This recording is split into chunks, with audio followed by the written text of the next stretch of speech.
All right, man. Shakur Stevenson defends Tyson Fury when Tyson Fury said he gave it all in training. He trained 12 weeks to defeat Francis Ngannou. Uh, Shakur Stevenson said, that's cap, that's cap, that's cap. And also, I talk about Francis Ngannou pushing for the Fury rematch. So, I don't know if you ever heard that song by Gucci Mane, You Don't Believe That. I think it was off one of my favorite projects by him called Jury Selection. Gucci can't rap, Gucci ain't trap. You know, you don't believe that. That's my shit, though. I'm about to bang that on the way to work this morning. That was my shit. Jury Selection was a great album. It was the prequel to his album, The Appeal. You know what I'm saying? That was a good album too, by the way. I bought that. My homie stole that shit. He borrowed it and never gave it back. That's one thing about streaming. You ain't got to worry about a ninja stealing your CD or tape or 8 tracks no more and not giving it back. But Shakur Stevenson, I don't believe Tyson Fury trained for 12 weeks. He didn't look like he trained. So at the end of the day, you know, I think everybody can make that observation. But then again, he was the one that went around and said that Fury can beat Ali, not based on, regular human ideology. Yeah, he 300 pounds, Ali was 220 and all that type stuff. But we know it was a lot of lost art and technique between this era and that era, and bigger is not always necessarily better. But I'm not here to speak on that once again. But nonetheless, let's talk about what Shakur Stevenson had to say. And I think some people would agree with him. He said, I didn't underestimate him, Tyson Fury. I trained for 12 weeks, gave him my best preparation I could have done, and that's it. Fury told IFL TV, it wasn't the best performance, but I'm not gonna make any excuses. I had a good camp. There was no one to blame or no one to do anything. It was a tough fight, and I had to get off the floor and win.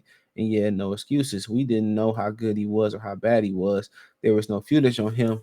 Never seen the man fight as a boxer, and that was it. So he was a lot more awkward than I thought he'd be, and he wasn't walking into me. He was awkward, man.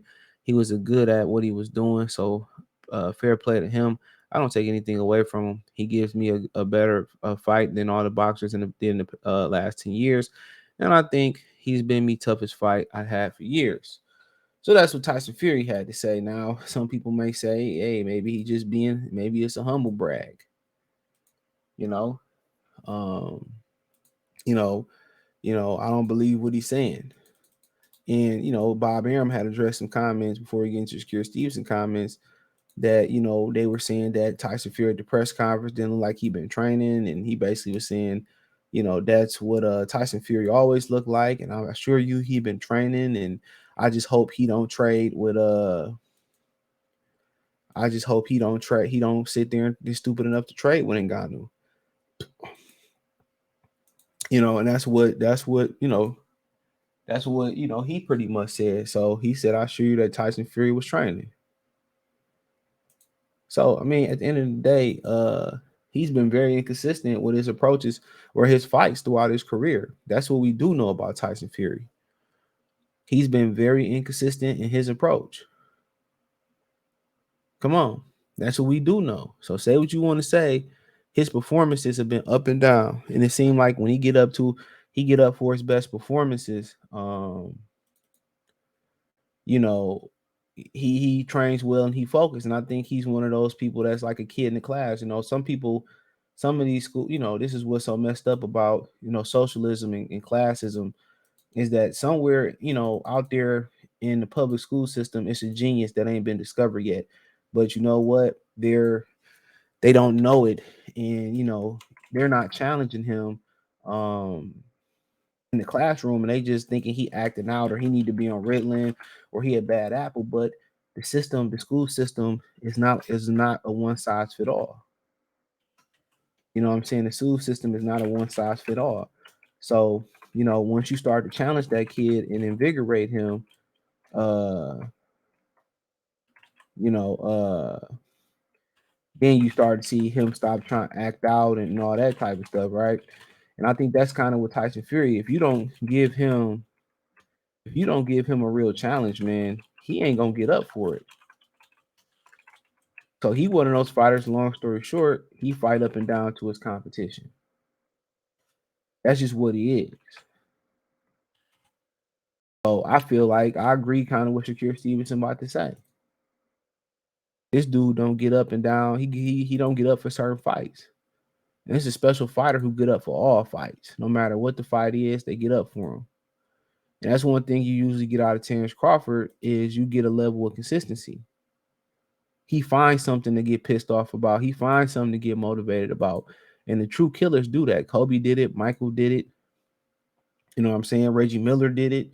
You hear about like Mark Jackson. And this is one of my favorite 30 for 30s they done was Reggie Miller's winning time. You got to understand Reggie Miller was one of my favorite players of all time. Top 5. My 3 go Allen Iverson, Kevin Garnett, and probably somewhere in the top 5 is Reggie Miller for sure. But they're my 2 favorite for sure. I'll tell y'all a side story real quick before I get into this comment.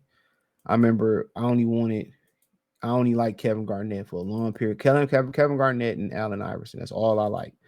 My mama made me get these Team Jordans. She lied and told me they was the white and black Team Jordans and stuff with the black gold, man. They just came back out with them not too long ago, too. And she told me they was Kevin Garnett shoes and they wasn't. I was mad as hell. When I found out, I didn't find out until I was, years down the line. But I was that much of a KG fan. I was one of them kids that just wanted to wear my favorite Hooper shoes. But nonetheless, Shakur Stevenson, felt something different. He said, I don't believe the fact that he trained for 12 weeks. He didn't look like he trained.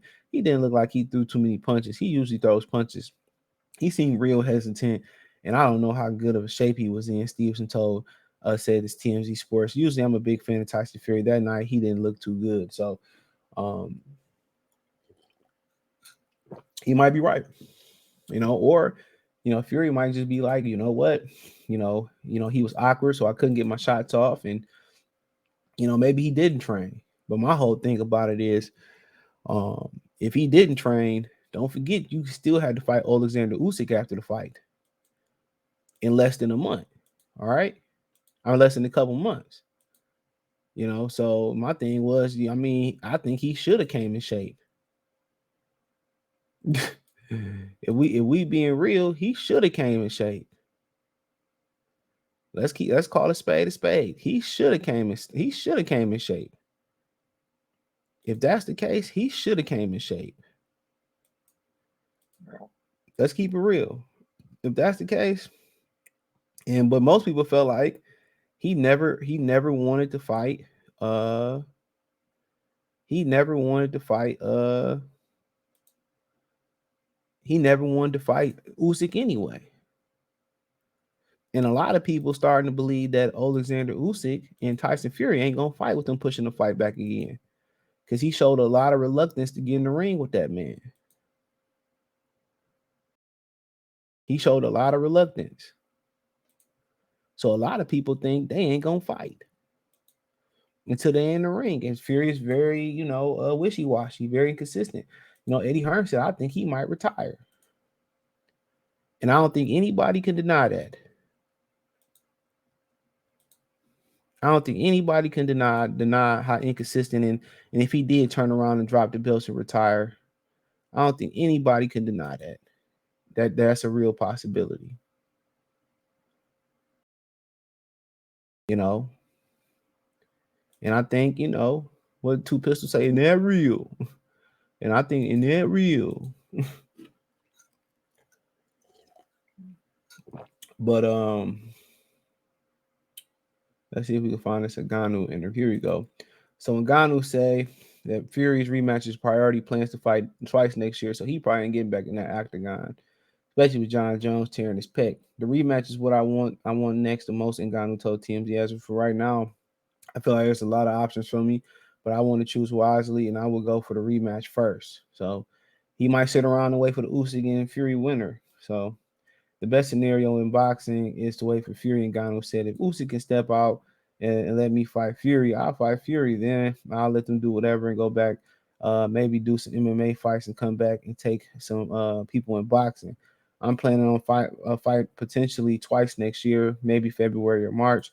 If it doesn't work, I can still fight in February, March MMA Ngannou and then expecting by the end of the year, this time in October, it's going to give me at least 7 to 8 months to recover from my MMA fight, and in case something happens. So there you go. So basically, he want to fight between the two. The priority is to fight Tyson Fury. If not, he gonna probably fulfill his duty as a mixed martial artist. Now he does own some equity in PFL, and he sits on a chairman board too. That's part of the deal. So shout out to whoever got that deal for him. So he killed what he eat for the most part, and probably eat double. Get a fight check, and you probably get some ownership check. So uh smart deal for him, man. So yeah, he went away for Fury because he know the rematch gonna be bigger. With Anthony Joshua and Deontay Wilder, there's gonna be a them fights gonna be there for him, and their sense of danger can mess up the Tyson Fury bag. So in my opinion, I think it's very, very smart of him. Go do MMA, come back, wait for Fury. But if Fury lose to Usyk, then it ain't nothing to fight. And Usyk, I tell you, this ain't stepping aside. If for all the tea in China, he ain't stepping aside. So, at the end of the day, I understand that. But yeah, man, let me know what you girls and guys think. Thumbs up the video, share the video, subscribe to the channel. The subscribe button is the bell icon button. Hit all notifications, increase your chance, get notifications. We go live or drop video. Financially, you want to support the channel, Cash App, $ CJ Good 313. Venmo CJ Good 313. PayPal link description. Hit the link tree. Find me on Twitter, Instagram, Spotify, Anchor, Cash App, Venmo, PayPal, Apple Podcasts, Google Podcasts, the whole nine. Check out the MMA playlist, boxing news playlist, heavyweight boxing talk playlist. Everything is in the link tree. Check out my new channel, Free Game 89, FR33 Game 89. That link's in the link tree. Check out my Detroit channel, Mercy Sports Talk. That's in the link tree in the description as well, too. Peace.